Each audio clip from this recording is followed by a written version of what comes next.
My father went hunting in the mountains and was tormented by a fox spirit, leaving him utterly miserable. Grandmother then sewed a red belt for father, saying that was the color fox spirits feared most. The next evening, father returned, but he seemed like a different person. I also noticed that red belt had turned yellow. Frightened, I ran to tell her grandmother, but she merely narrowed her eyes and smiled contentedly. That's how it should be. He's returned to the right person. That night, I couldn't sleep peacefully. My father had gone to Mount Ginseng 2 days ago. Usually he'd be back within 2 days at most, but this time he had been gone for so long. As I drifted in and out of sleep, a knock suddenly sounded at the door. It was father returning. Joyfully, I quickly sat up, slipped on my sandals, and rushed to open the door. Under the moonlight, my father stood tall and upright at the door, his clothes neat. Seeing me, a flicker of tension crossed his eyes. Then he quickly stepped inside, looking at me and asking, "Xiaoya, have you eaten? Has grandmother gone to sleep?" I froze. Since when did father call me Xiaoya? He always called me before. Xiaoya. That name sounded so familiar.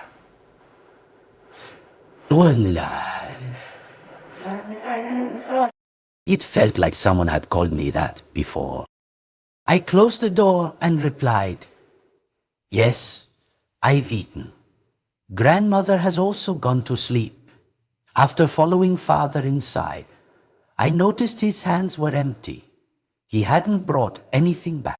I felt a little disappointed. Before he left, he promised me that this trip he would definitely dig up ginseng to sell and use the money to buy me a new school bag.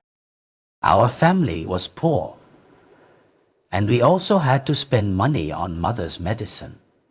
So I had started school a year later than other children. This autumn, I absolutely had to go to school. I opened my mouth to ask about the school bag. But before I could speak, I saw grandmother's bedroom window open. Grandmother poked her head out, her voice joyful. "Is that Qingshan home?" Qingshan was my father's name.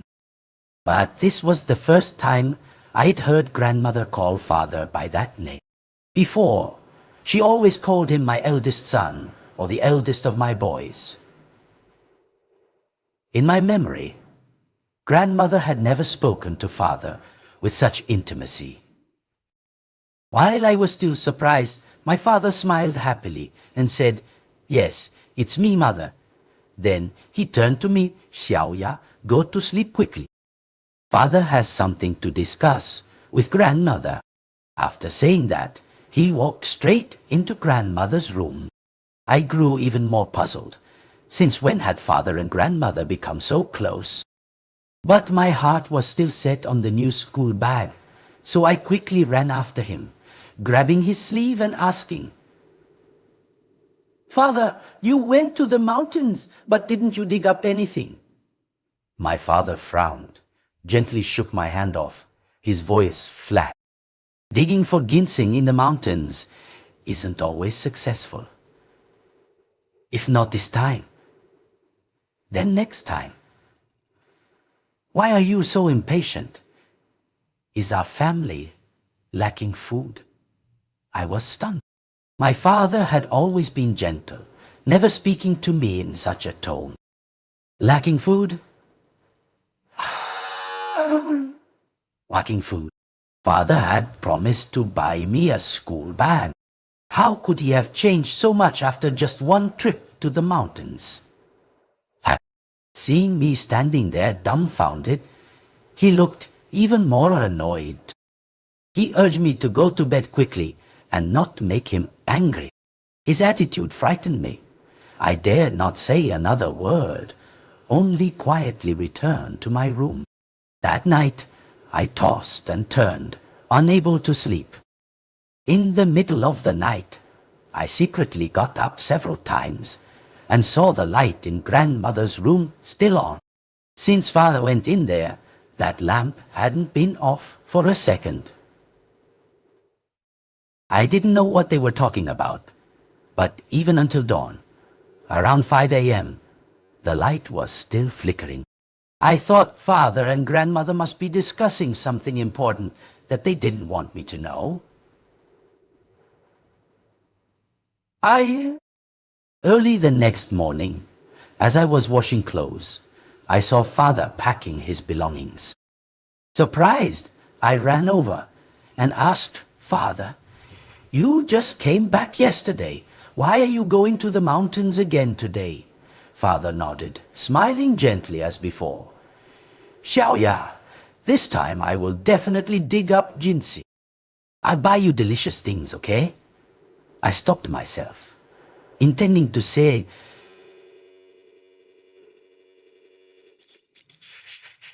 I didn't need delicious food.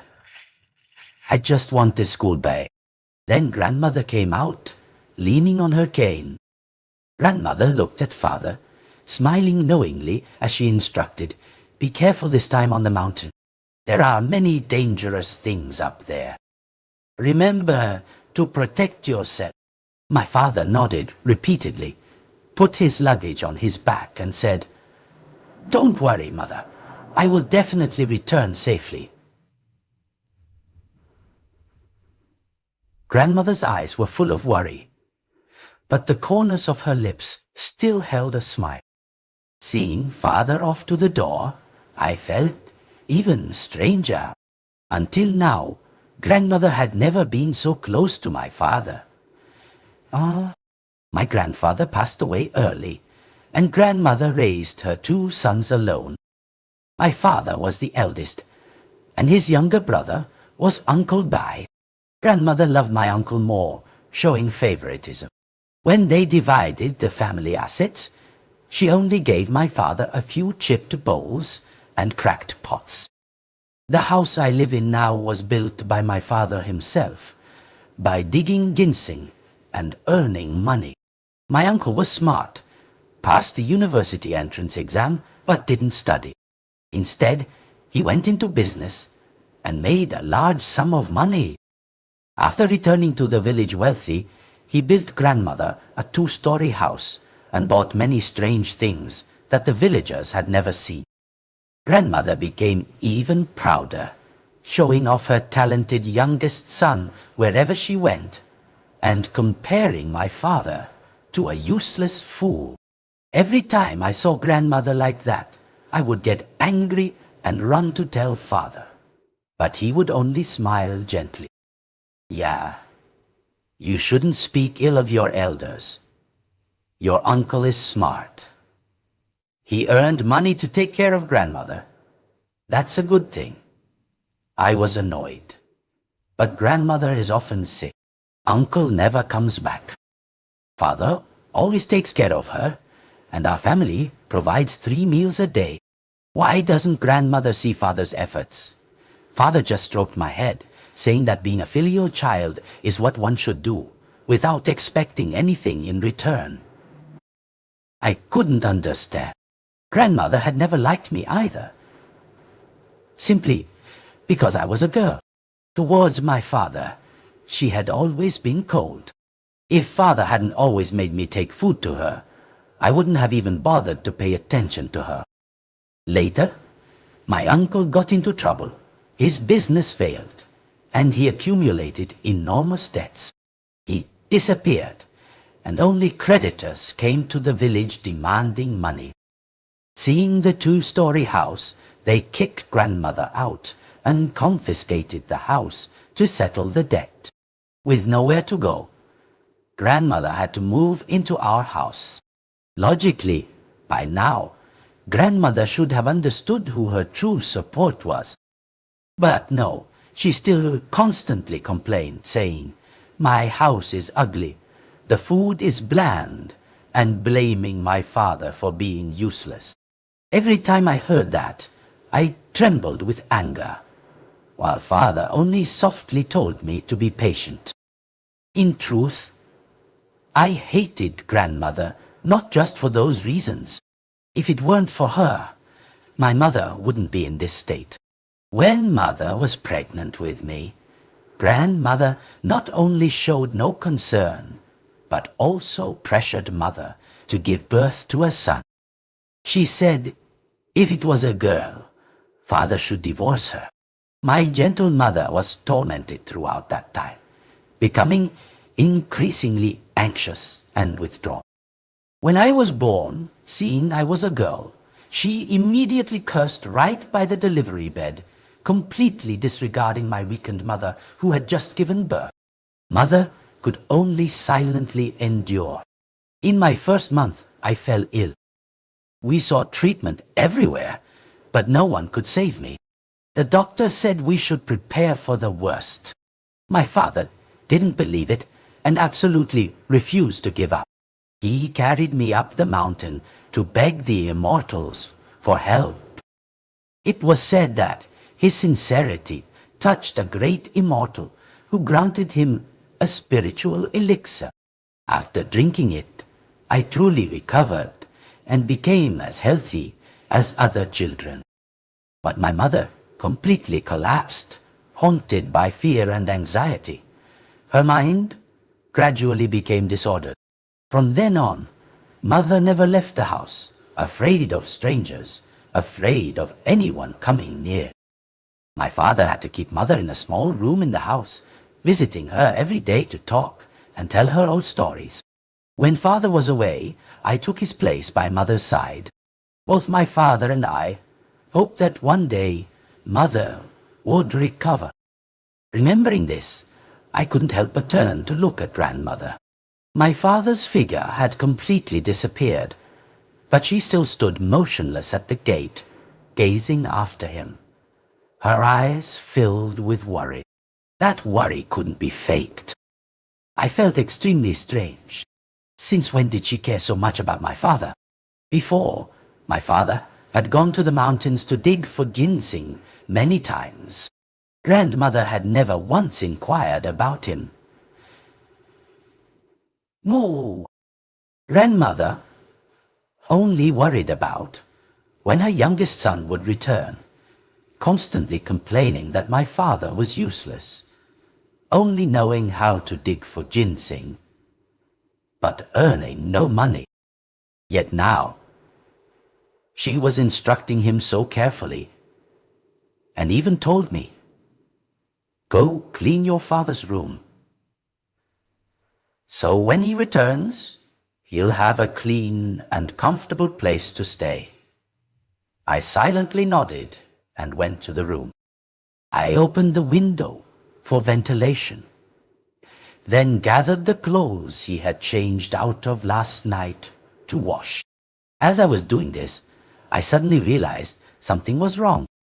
Before, after one of his trips to dig for ginseng, father told me he had been teased by a fox spirit. He said the fox spirit could transform into people, sometimes turning into grandmother, sometimes into my mother.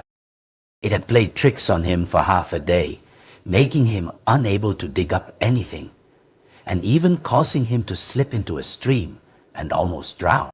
Grandmother, upon hearing this, said she would sew him a red belt because fox spirits feared red the most. Next time he wore it up the mountain, it wouldn't dare to come near him. Father nodded in agreement. The next day, grandmother had indeed finished sewing it. She gave father the red belt and told him to try going up the mountain again.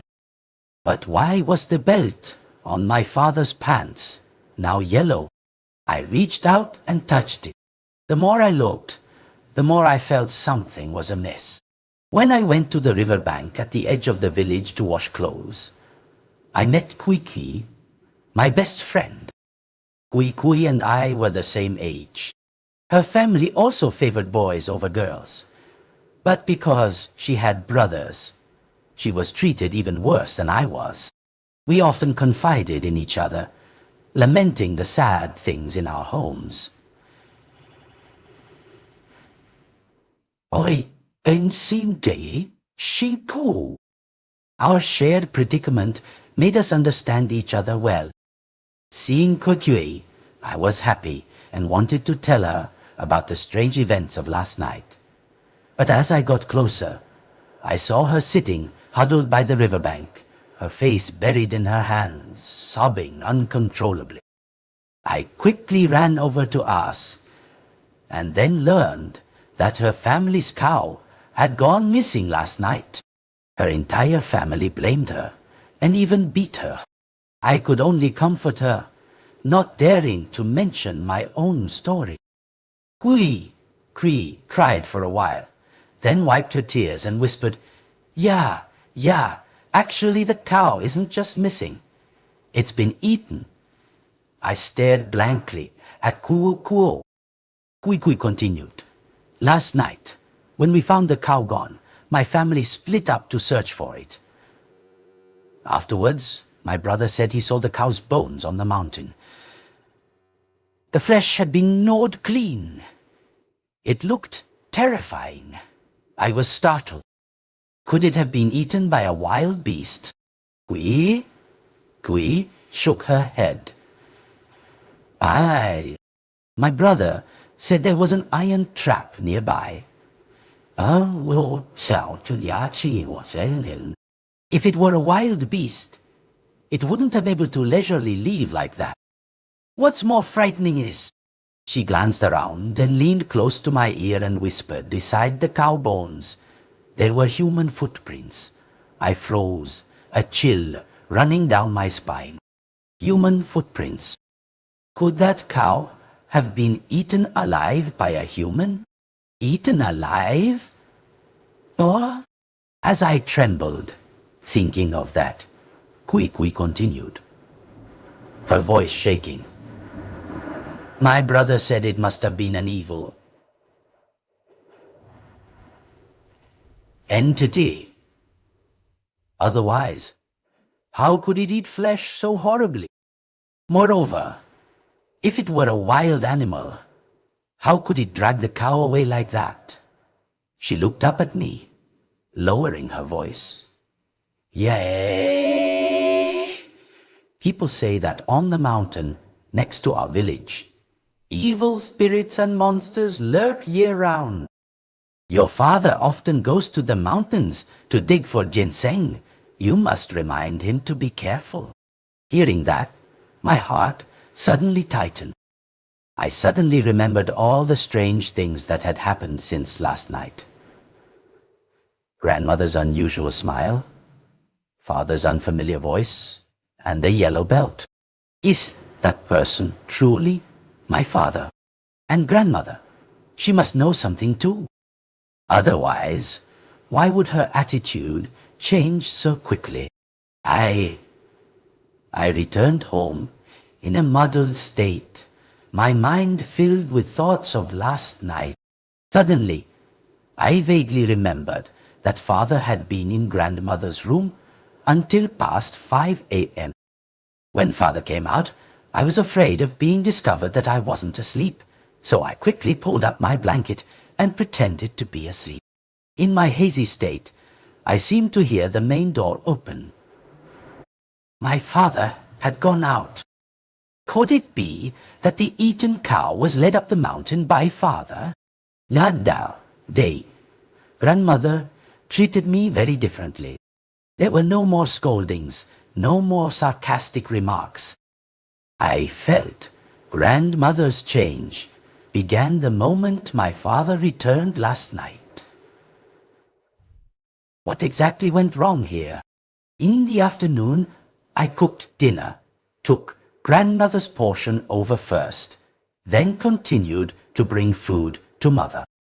As I passed grandmother's window, I noticed the door was slightly ajar. I heard grandmother mumbling inside. What bland food! No fat at all. Grandmother grumbled. I was so angry, I almost stomped my foot to let her know I heard. But then I suddenly heard her continue, her voice filled with pleasure. "Ah, but I won't suffer much longer. When Qingbai returns, all suffering will end."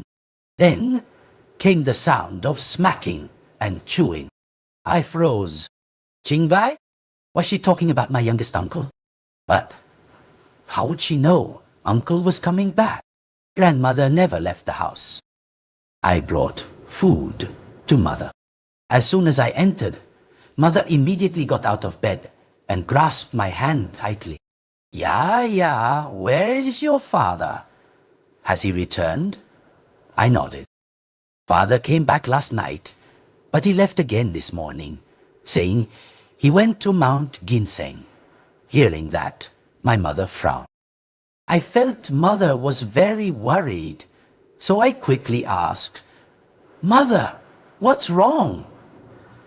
Mother gripped my hand tightly, lowering her voice. "Every time your father returns, he always comes to see me. But why not this time?" I stopped. That's right. Why didn't I think of this?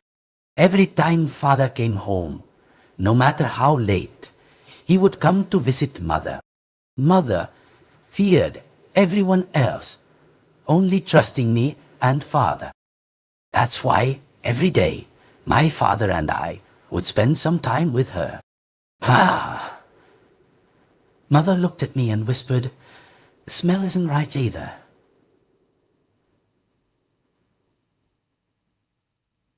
I was surprised. "Mother, what smell?"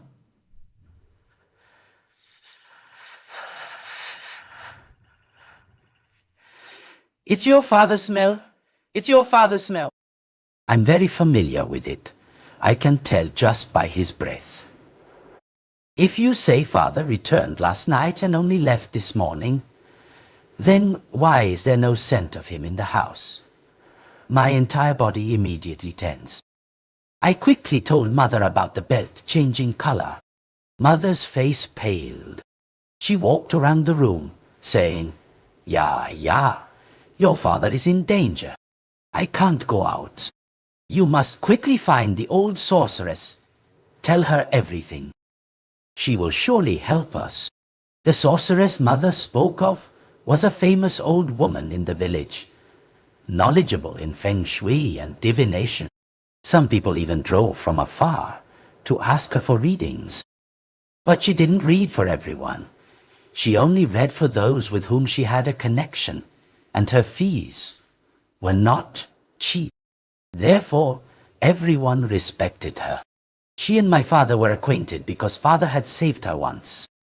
During a flash flood, everyone fled, but only my father returned to carry her out of the dangerous area. She remembered that life-saving grace and always cared about our family, occasionally even showing my father where he could dig for ginseng. I immediately ran to the old sorceress and told her everything. At first, she remained calm, saying just by casting a hexagram, "I'll know where your father is." But when she heard me say that the red belt had turned yellow, her expression suddenly changed completely. She asked, in a serious tone, Yeah, are you telling the truth? You didn't see it?" I shook my head. I'm sure I didn't mistake. That belt was sewn by my grandmother herself. I recognize it. She froze, then gritted her teeth. That old woman. How cruel. I didn't understand what she was saying and was about to ask more when she pulled out 3 ancient coins and cast them on the ground. She stared at the 3 coins, her voice heavy. Yeah, this is bad. Your father is in danger." Hearing that, I trembled with fear and quickly knelt down. "Grandmother, please save my father. I don't want him to die. The old sorceress helped me up and wiped my tears. Poor child, don't worry. Your father once saved my life.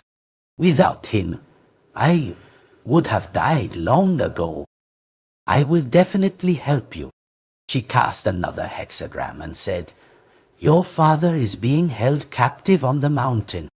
Tonight, you must go up the mountain to find him and bring him home. Your father's soul has been swapped by someone, so he cannot find his way home by himself. I asked worriedly, But the mountain is so vast. Where should I look? She said. At the place where 3 trees grow close together. There's a mountain cave behind them. Go in there and keep calling your father's name repeatedly. Only then will he hear you, and you will find him. I carefully memorized the old sorceress's instructions. I had been familiar with mountain paths since I was a child, so I could find my way even at night. Before I left, the old sorceress warned me again. This soul-swapping magic is very potent. If you're careless, both body and soul will vanish. You must look very carefully to see if the person you find is truly your father. I nodded. Unexpectedly, when I returned home, I found that father was already back. He looked taller, more robust, completely different from usual. I stood there for a long time, not daring to call out to him. Grandmother seemed to notice nothing strange, still talking and laughing intimately with him. Seeing them engrossed in conversation, not paying attention to me, I quietly went to my room. As soon as I entered, I saw father's shoes placed by the door, their edges stained with red blood. My heart tightened. I immediately thought of Kui's cow that had been eaten. Feeling distraught, I suddenly felt a burning gaze fixed on me.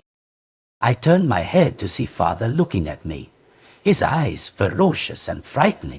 I dared not stay, immediately darting into my room and closing the door. I was sure that person out there was not my father, and grandmother knew it too. They were definitely plotting something. In the evening, father went out and brought back 2 live roosters.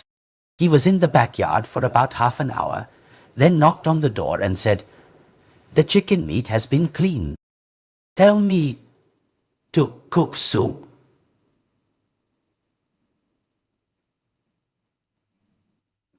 Daughter, end of dinner.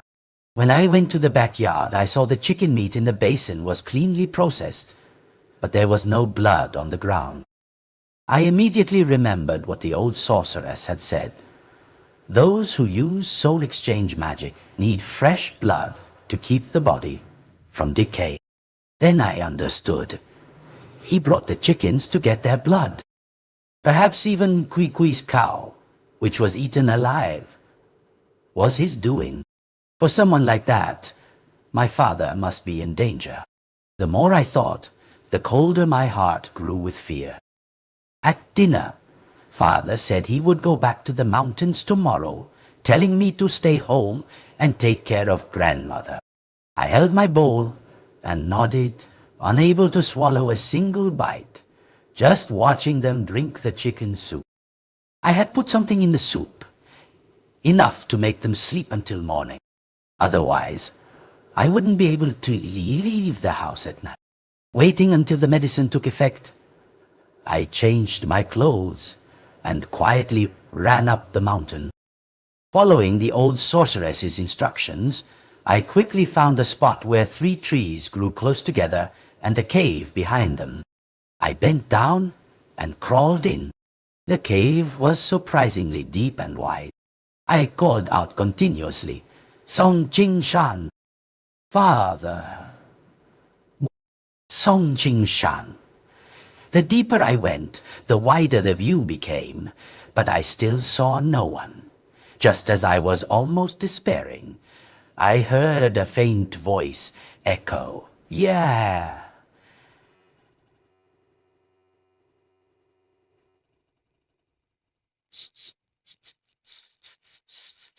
I joyfully ran towards the vault. Indeed, my father was sitting with his back against the rock wall, looking exhausted. I rushed to help him up. His face was as white as a sheet. "Father, what's wrong?" I stammered anxiously. Father weakly shook his head. "I don't know either. I met your uncle on the mountain, talked for a while, and then suddenly passed out. When I woke up, I was here, completely drained of strength." "Oh," he gently touched his head and added, "everywhere hurts. I can't even stand up anymore." Hearing that, I was even more certain that this had something to do with my uncle. I looked closely. My father's face was gradually becoming exactly like my uncle's. I understood now. Uncle had imprisoned my father and was impersonating him to slowly replace him. Father also seemed to suddenly remember something and said, "Perhaps the incident with the fox spirit last time was also your uncle's doing. He wants to completely take over my body." I quickly said, "Father, don't say any more. I'll take you down the mountain first. The old sorceress will be able to help us." But Father held my hand back. Yeah, I'm weak and can't walk. A few days ago, I often saw your uncle performing rituals at an altar in front. The thing controlling me must be up there. Go check it." I nodded. At the altar, I indeed saw a yellow paper inscribed with my father's name. Father shouted loudly, "That's it! Burn it, my daughter! Burn it! I will be saved." I held the paper and set it alight. When I turned back, Father had stood up, his complexion healthier, smiling at me. "Yeah, it's a good thing you came. Let's go down the mountain together." I nodded and walked with him to the old sorceress's house. As soon as we arrived at the old sorceress's house, my father quickly bowed in gratitude and said, "Grandmother, I've been imprisoned for many days and feel my body is much weaker than before. Years ago, when you was close to death, you were able to save her with a spiritual elixir. I know those were 2 yin and yang pills. That year, you gave her the yin pill. Now, if you give me the yang pill, my body will surely recover." After hearing this, I realized that the person who had saved my life all those years ago was actually the old sorceress. The old sorceress smiled. "That child, Ching Shan, once saved my life. If his life is in danger, let alone a yang pill, even if I have to sacrifice my lifetime's cultivation, I will certainly save him." My father heard this and rejoiced even more. But immediately after, the old sorceress snorted coldly, "But you are not Ching Shan. Why should I give you the yang pill?" My father's expression immediately changed. That's right. When I was on the mountain, I had already realized he wasn't my father. Before going up the mountain, I had asked the old sorceress, "If my father's soul has been swapped, how will I know if the person I meet is truly my father?" The old sorceress instructed me, "If your father's belt is black, it means he is safe. If it is red, it means he is still imprisoned, and you must immediately bring him back. But if it is yellow, it proves that person is not your father. When I was in the cave, I saw that the belt on my father's waist was red. At that moment, I knew for sure he wasn't my father, but Uncle Bai. Uncle Bai no longer pretended. The fake smile on his face disappeared. He looked at me and said, "Xiaoya, When did you find out? That's right. The first night father returned home. He also called me Xiaoya. It turns out that way of calling me was familiar because Uncle Bai had always called me that. Seeing that, I didn't respond. He shrugged and laughed. What a pity. Even if you all know everything, it's useless. Because Song Qingshan's fate paper has already been burned by Xiaoya. Xiaoya is Song Qingshan's biological daughter. Only she could burn that fate paper. I originally planned to trick her into going up the mountain to burn the paper, but I didn't expect her to go up by herself, saving me the effort. The old sorceress angrily scolded, "That is your biological brother. If you do this, you will kill him. Do you know that?" Uncle Bai didn't care at all, even laughing and replying, "If we're biological brothers, we should help each other. What's wrong with that? I've suffered so much.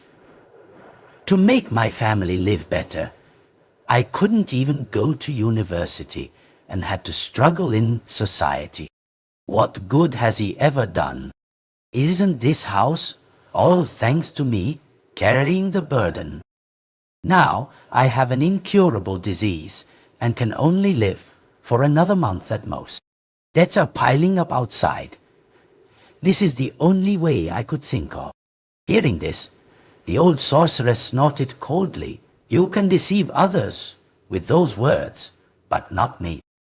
You never actually passed the university entrance exams back then. You used dirty tricks, and fearing exposure, you didn't dare to attend.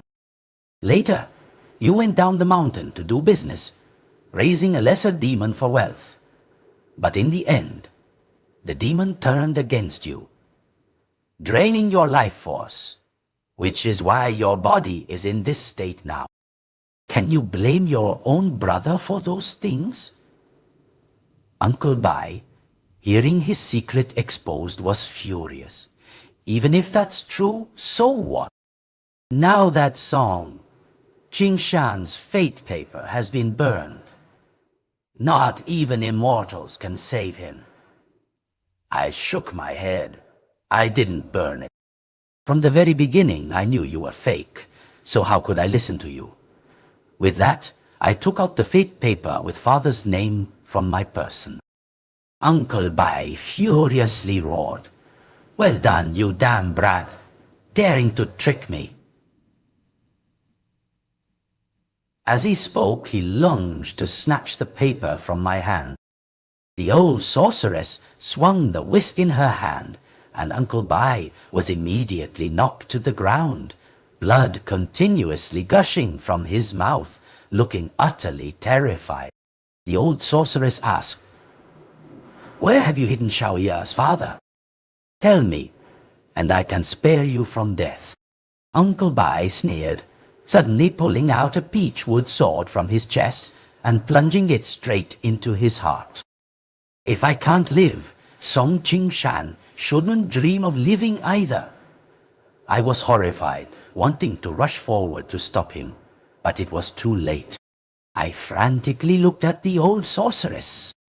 She quickly calculated on her fingers and said, "Your father is definitely nearby.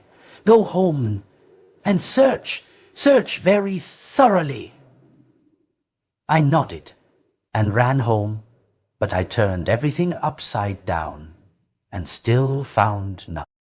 At that moment, the old sorceress also arrived.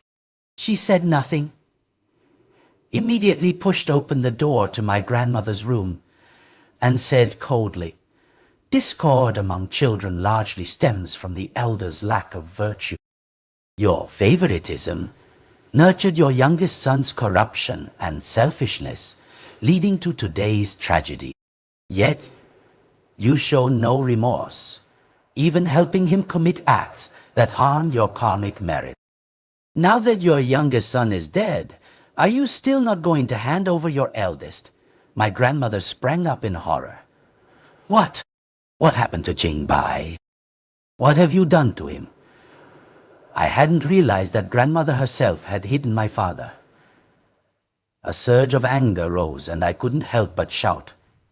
Even at this point, you're still only thinking of Uncle Bai. What about my father? Isn't he your biological son? When you were sick, who took care of you? When Uncle Bai left, who worried about you? You may not consider him your son, but to me, he is my father. I won't allow anyone to harm him. Grandmother was so angry, her face turned pale. This audacious child, how dare you speak to your elder like that? I didn't want to argue anymore. I pushed grandmother aside and continued searching. I had searched the entire house. Only under the bed in grandmother's room remained. Seeing grandmother sitting there, covering it as if to hide something, I immediately guessed my father was underneath. Sure enough, when I lifted the wooden bed platform, my father lay unconscious beneath it. The old sorceress quickly stepped forward and gave my father a spiritual elixir to drink. I ran to get water. A moment later, my father slowly regained consciousness, as if he understood everything. Father looked at me, then at the old sorceress, and said, "Grandmother, I've troubled you again."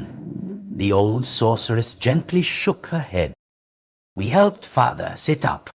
Grandmother was still screaming, "Eldest son, this old woman killed your brother. You must avenge Qingbai." My father looked at grandmother and sighed. "Mother, you gave me that red belt. I thought you genuinely cared for me. I never knew it was a charm meant to claim my life, a charm you wanted me to carry to my death." Grandmother's face immediately turned ashen. "I know everything now," my father continued. "Qingbai told me everything, Mother. To save him, you made me swap souls with him. I once thought you were just biased, but I never imagined you could be so biased as to disregard my very life. From now on, I can no longer call you Mother. I have a wife and child. I cannot continue to let them be implicated." The old sorceress sighed. "Qing Shan, in a few days, I will be embarking on a journey of spiritual cultivation. If you wish, bring Ya and her mother with me. Perhaps it will cure Ya's mother's illness." Before my father could reply, I quickly said, "I agree." In truth, I had long wanted to leave this place. My father thought for a moment, then also nodded. For him, this place was no longer home, but a place filled with pain. Grandmother saw that we were truly leaving and angrily stomped her foot, cursing loudly. But my father didn't turn back. Grandmother cried and begged my father to stay, but my father was determined and showed no intention of changing his mind. The old sorceress said, "If you are truly repentant, you should stay and look after your youngest son's grave. Abstain from meat and recite scriptures to atone for your sins." But grandmother didn't listen, only cursing. "I am his mother. How dare he be unfilial to me?" While grandmother was still scolding, my mother and I had already packed our belongings, loaded them onto the cart, and left. By the time grandmother realized it, the cart had already driven far away. Perhaps we would never return again. Nael Niazei.